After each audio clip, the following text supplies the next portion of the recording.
ఇప్పుడు మనం మచిలీపట్నం దగ్గర అంటే ఆంధ్రప్రదేశ్‌లో హ్యాపెనింగ్ ప్లేసెస్ 2 ఎక్కువగా డిస్కషన్‌లో ఉన్నాయి కనిపిస్తున్నాయి. ఒకటి క్యాపిటల్ అమరావతి అయితే, రెండోది పోర్ట్ సిటీస్‌లో మచిలీపట్నం పేరు ఎక్కువగా ఉంది. అటు వైజాగ్, కాకినాడ తర్వాత మచిలీపట్నం పోర్ట్ ఎగ్జిస్టెన్స్‌లోకి వస్తే గనక చాలా పెద్ద హ్యాండిలింగ్ పాయింట్ కింద ఇది మారిపోతుంది అనేటువంటి అంశం అందరికీ తెలిసిందే. సో, ఈ సమీపంలోనే ఒక project Sunny sands estates develop చేస్తున్నారు కేబీపీ డెవలపర్స్.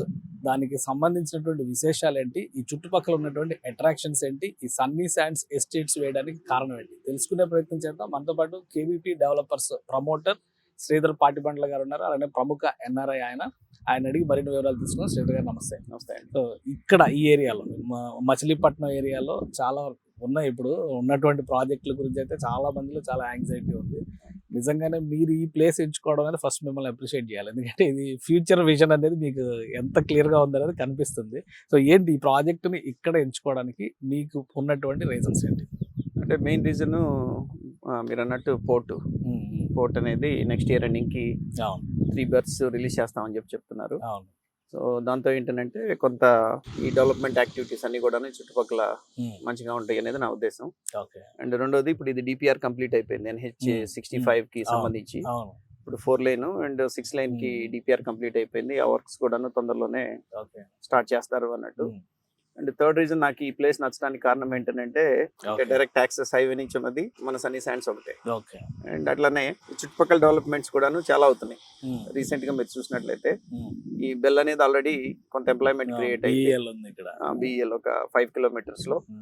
అండ్ అట్లానే ఇటు మీరు మచిలీపట్నానికి వెళ్తుంటే కనుక ఢిల్లీ పబ్లిక్ స్కూల్ ఒకటి స్టార్ట్ అయింది. So already first floor complete అయిందని చెప్తున్నారు మన వాళ్ళు. అండ్ టోటల్ అది 5 ఫ్లోర్స్ ఢిల్లీ పబ్లిక్ స్కూల్ ఒకటి స్టార్ట్ చేస్తున్నారు.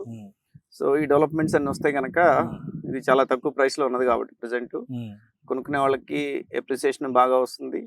ప్లస్ పోర్ట్ సిటీ వస్తే కనుక ఇక్కడ నుంచి ఒక 20 minutes లో మనం పోర్ట్కి వెళ్ళిపోవచ్చు. ఇప్పుడు తెలంగాణ ఆంధ్ర విడిపోయినాయి కానీ ఇంటిగ్రేట్ చేస్తుంది మాత్రం మచిలీపట్నం పోర్ట్ అని ఒక డిస్కషన్ జరుగుతుంది. రేవంత్ రెడ్డి గారు కూడా చాలా సార్లు, కోమటిరెడ్డి వెంకటరెడ్డి గారు కూడా ఈ హైవేని మచిలీపట్నం టు హైదరాబాద్ కనెక్టివిటీ గురించి పదే మాట్లాడుతున్నారు. సో అది ఇది సేమ్ హైవేనా వేరే హైవే? అంటే కొత్తదేదో నిన్న అడిగారు గడ్కరీ గారిని అన్నట్లు నేషనల్ న్యూస్ ఒకటి బయటకు వచ్చింది. ఏదో గ్రీన్ ఫీల్డ్ హైవే అడుగుతున్నారు 12 lanes తో. And also interconnected with Amaravati future city Amaravati Machilipatnam most happening అవుతుంది Machilipatnam end point. Correct. Logistical గా మీరు చూసినట్లయితే ఇక్కడ నుంచి 5 hours లో వెళ్ళిపోవచ్చు మనం హైదరాబాద్. లేదు అని అంటే మీరు ఇప్పుడు చెన్నై నుంచి కానివ్వండి అట్లా మనం ఇవన్నీ తెచ్చుకోవాలి అని అనుకుంటే కనుక ఆల్మోస్ట్ మీకు 1 day పోతుంది. అండ్ రెండోది ప్లాన్ ఏంటంటే కనుక డ్రై పోర్ట్ అనేది హైదరాబాద్ లో పెట్టుకొని ఇట్లాంటి పేపర్ వర్క్స్ అట్లాంటి ఏమైనా ఉంటే కనుక అక్కడే హైదరాబాద్ లో ఫినిష్ చేసుకొని డైరెక్ట్ గా షిప్పింగ్ అనేది పోర్ట్లోకి వెళ్ళేటట్టు అనేది ఒక ప్లాన్ కూడా ఉన్నది.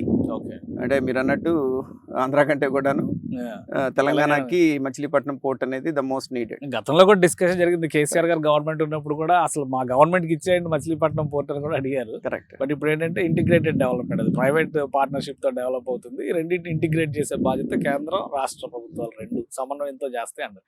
సో అది జరిగినప్పుడు ఈ చుట్టుపక్కల కూడా చాలా వెంచర్స్ కనిపిస్తున్నాయి, చాలా ప్రాజెక్ట్స్ కనిపిస్తున్నాయి. ఇక్కడే సన్నీ శాండ్స్ లోనే ఎందుకు బయ్యర్ ఇన్వెస్ట్ చేయాలి? అంటే నెంబర్ 1 నేను చెప్పినట్టు హైవే మీదకి డైరెక్ట్ యాక్సెస్ ఉన్నది మనకి. అండ్ ప్రైస్ పాయింట్ కనుక మీరు చూసినట్లయితే డెవలప్ అయ్యే ముందే కొనుక్కోవాలి. ఒకసారి డెవలప్ అయింది అన్న తర్వాత ప్రైసెస్ ఎక్కడో మీకు ఆకాశానికి వెళ్ళిపోతాయి.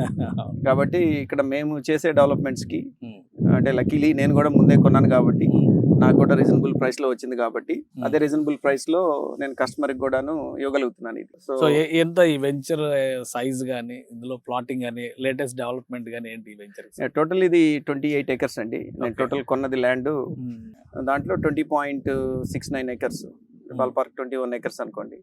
21 acres ఇప్పుడు phase 1 కింద ఓపెన్ చేశాను నేను. 281 ప్లాట్స్, 3 కమర్షియల్ అండ్ 278 వచ్చేసి రెసిడెన్షియల్ ప్లాట్స్ కింద ఓపెన్ చేశాము. దీంట్లో ఉన్న డైమెన్షన్స్ కూడాను మీకు కరెక్ట్ గా ఒక 3 bedroom 22-2300 square feet లో కట్టుకునేటట్లు డైమెన్షన్స్ కూడాను ఎక్కువ 183 పెట్టాం. 183 గజాలు, 33 అడుగులు అడ్డం అండ్ 50 అడుగులు లోతు. అండ్ కొన్ని అట్లానే 156 స్క్వేర్ యార్డ్స్ లో కూడా కొన్ని ఉన్నాయి. బట్ మనం డిజైన్ చేసింది ఏంటి అని అంటే కనుక middle class to lower middle class కి అఫోర్డబుల్ ప్రైస్ లో ఉండేటట్టు So, అట్లా డిజైన్ చేసాం. సో మీ దగ్గర స్పెషాలిటీ డిజైనింగ్ లో కానీ వెంచర్ ప్లానింగ్ లో కానీ ఏముంది? నాది అంతా కూడాను కొంచెం 23 ఇయర్స్ నుంచి నేను యూఎస్లో ఉన్నాను కాబట్టి, అండ్ ఇప్పుడే ఒక 2 వెంచర్స్ ఇక్కడ స్టార్ట్ చేశాను. కొంత ఆంధ్రప్రదేశ్లో కూడా ఇన్వెస్ట్ చేయాలి. డెవలప్మెంట్ దగ్గర కాంప్రమైజ్ కాలేను. నేను అక్కడ చూసి వచ్చిన వాడిని కాబట్టి ₹1 ఎక్కువైనా కస్టమర్కి బెస్ట్ ఇవ్వాలి, మనం ఛార్జ్ చేసే ప్రైస్కి అనే మైండ్ సెట్ ఉన్నది. సపోజ్ మీరు ఇప్పుడు ఈ ప్రరీ వాల్ చూసుకున్నట్లయితే మొత్తం ప్రరీ వాల్ మొత్తం 2 కిలోమీటర్స్ దగ్గర ప్రరీ వాల్ కట్టించాను. మామూలుగా అయితే నాకు అవ్వాల్సిన ఖర్చు 93 లక్షలు, కానీ నాకు అయిన ఖర్చు 1.2 crores ఈ ప్రరీ వాల్ నేను కట్టించిన దానికి. ఎందుకు అనంటే that is because of engineer development. Engineer ఏమి ఇచ్చాడో, ఎంత స్ట్రెంగ్త్ ఏమన్నాడో, ఏ కాంపోనెంట్స్ వాడమన్నాడో దాని ప్రకారం నేను కడతాను. కానీ ఏదో ఒక 4 వాల్స్ కట్టారు కదా అని అట్లాంటి వాళ్ళకి ఆ డెవలప్మెంట్ నా వల్ల కాదు అట్లా చేయడం. ప్లాట్స్ ప్లానింగ్ విషయంలో ఎలాంటి కేర్ తీసుకున్నారు? నార్మల్ మన దగ్గర ఉండేటువంటి sizes, villa sizes, plot sizes వీటన్నిటిపైన ఒక అవగాహన ఉంది. వాటిలో ఏమన్నా స్పెషలైజేషన్స్ ఉంటున్నాయా? అంటే క్వాలిటీ ఆఫ్ కన్స్ట్రక్షన్ అగైన్, ఇప్పుడు వాటర్ స్టాక్ కాకూడదు వర్షాలు పడినప్పుడు. ఎందుకంటే మచిలీపట్నంలో వర్షం పడితే కనుక కుంభవృష్టి పడుతుంది. అరగంట ఒక పావు గంట పడుతుంది, మళ్ళీ తర్వాత మళ్ళీ అసలు ఏమైంది ఇప్పుడు దాకా ఇట్లా ఇంత వర్షం పడిందా అన్నట్టు ఉంటుంది మళ్ళీ మబ్బు చూస్తే కనుక. సో అట్లాంటి ప్రికాషన్స్ అన్ని కూడాను, లైక్ డ్రైన్స్ మనం ఎట్లా పెట్టాలి, రోడ్లు ఎట్లా వేయాలి, ల్యాండ్స్కేప్ ఎట్లా ఉండాలా, గ్రీనరీ ఎట్లా ఉండాలా. అందుకని నేను అన్నట్లు ఇంజనీర్ డెవలప్మెంట్ ఉంటుంది నా ప్రాజెక్ట్ లో. అండ్ ఈవెన్ నేను కొన్ని విలాస్ దీంట్లో కన్స్ట్రక్ట్ చేద్దామని చెప్పి ప్లాన్ చేస్తాను అనమాట. సో విలాస్ ఎందుకు ప్లాన్ చేస్తున్నాము అని అంటే కనుక మీరు ఓన్ గా కన్స్ట్రక్ట్ చేస్తారు ఇక్కడ. నేను అట్లీస్ట్ ఒక 4 to 10 నేను విలాస్ ఇప్పుడు ఎటు నా నంబూరు ప్రాజెక్ట్ లో కాజా టోల్ రోడ్ దగ్గర నేను కడుతున్నాను కదా, సేమ్ అదే డిజైన్స్ తో అట్లీస్ట్ ఒక 4 విలాస్ కడితే, అంటే ఒకవేళ కొనుక్కునే వాళ్ళు విలాస్ ఉన్నా లేకపోతే అట్లీస్ట్ ఒక మోడల్ విలాస్ కడితే వాళ్ళకి ఒక ఐడియా వస్తుంది. ఓకే, ఒక 2000 square feet 2200 square feet Vilas ఎట్లా ఉంటాయి, ఎట్లా కట్టుకోవచ్చు. సో ఇన్ కేస్ ఎవరన్నా ముందుకు వచ్చి మేము కూడా కట్టించుకుంటాము అని అంటే కనుక వాళ్ళకి ఐ మీన్ కన్స్ట్రక్షన్ లో నేను ప్రాఫిట్ అంటే ఏం పెట్టుకోను. అదంతా కూడా ఎంతసేపటికి హారిజాంటల్ డెవలప్మెంట్, నీట్గా డెవలప్ చేసామా, ప్లాట్స్ లాగా ప్లాట్స్ అమ్మామా అంతవరకే. కానీ నేను కన్స్ట్రక్షన్లోకి వెళ్ళదలుచుకోలేదు. బట్ నేను ఎవరితో అయితే కట్టించానో, మంచి టీంని ఏదైతే పెట్టుకొని నేను కట్టించాలని అనుకుంటున్నాను, ఎవరిని కట్టించుకోవాలనుకుంటే కనుక వాళ్ళతో నేను కనెక్ట్ చేసేస్తాను, వాళ్ళు కట్టించుకోవచ్చు. సార్ ఇంకో డౌట్, ఇప్పుడు ఇక్కడ వెహికల్స్ అలా వెళ్తూనే ఉన్నాయి, నేషనల్ హైవే ఎక్స్పాన్షన్ అంటున్నారు, ప్రాజెక్ట్ ఏమో నేషనల్ హైవే మీదే ఉంది అంటున్నారు.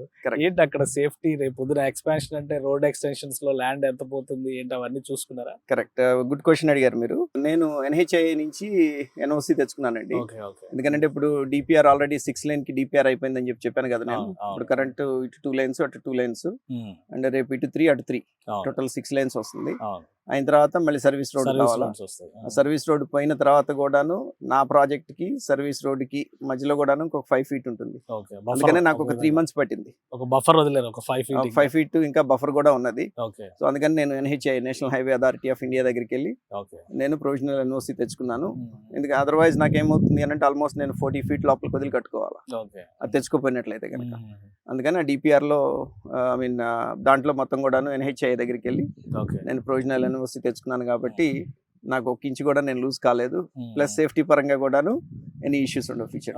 ఎప్పటికి సార్ ప్లానింగ్, ఎప్పటికి ప్రాజెక్ట్ కంప్లీషన్ కానీ ఒక స్టేటస్? ఇప్పుడు లాస్ట్ టైం మన వాళ్ళు వచ్చి చూసినప్పుడు అయితే ఎంటీ ల్యాండ్ ఉంది, కరెక్ట్. ఇప్పుడు కొంత కనిపిస్తుంది, ఫెన్సింగ్ కానీ ప్రహరీ గోడ కానీ ఇవన్నీ. సో మీ ప్లానింగ్ ఎప్పటికి ఉంది? ఇప్పుడు మీరు చూసినట్టయితే ఆల్మోస్ట్ ఒక 40% ఆఫ్ ది వర్క్ మనకి కంప్లీట్ అయింది. రోడ్ ఎక్స్కవేషన్స్ కానివ్వండి, రోడ్ లో గ్రావెల్ తోడటం కానివ్వండి, అండ్ అట్లానే ఇప్పుడు ఈ ఫెన్సింగ్ ఇదంతా చూసినట్లయితే కనుక ఆల్రెడీ నేను మార్టిగేజ్ చేసేసాను ముడాకి.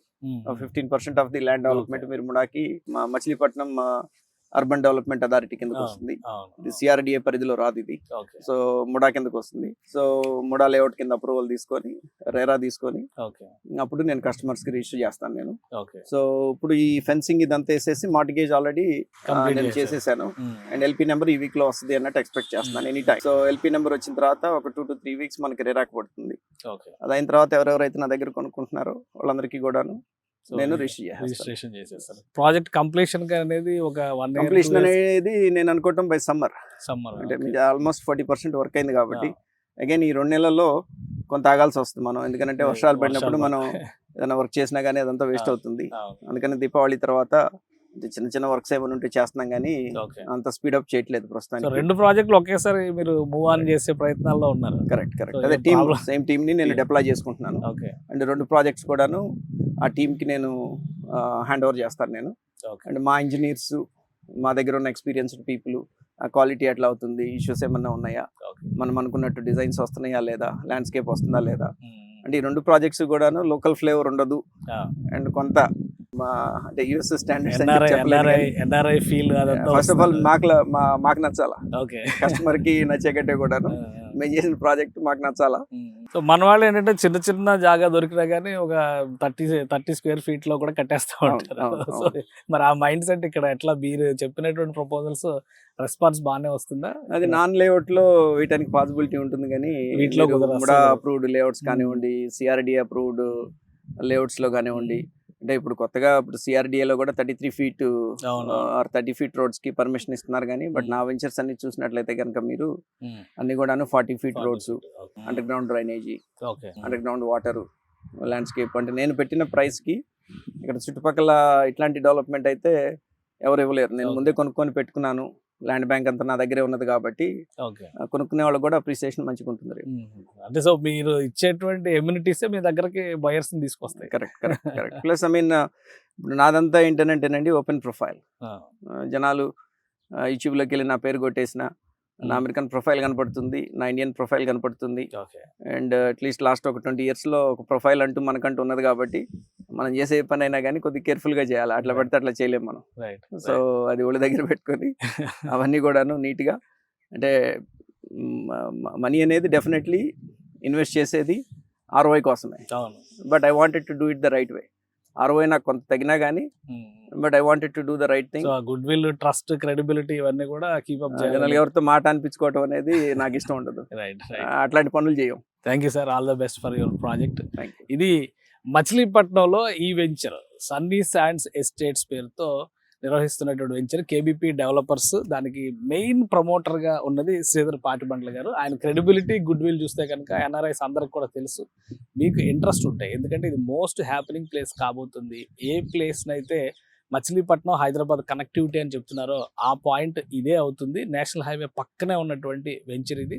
మీ ఇంట్రెస్ట్ని బట్టి అప్రోచ్ కావచ్చు. ఈ వెంచర్ ఒక ఫ్యూచరిస్టిక్గా ఉంటుంది. అడ్వాన్స్డ్ లైఫ్ స్టైల్ని మచిలీపట్నం ప్రజలకి అలవాటు చేయడానికే ప్రణాళికాబద్ధంగా ఈ వెంచర్ని డెవలప్ చేస్తున్నట్టుగా శ్రీధర్ గారు చెప్తున్నారు.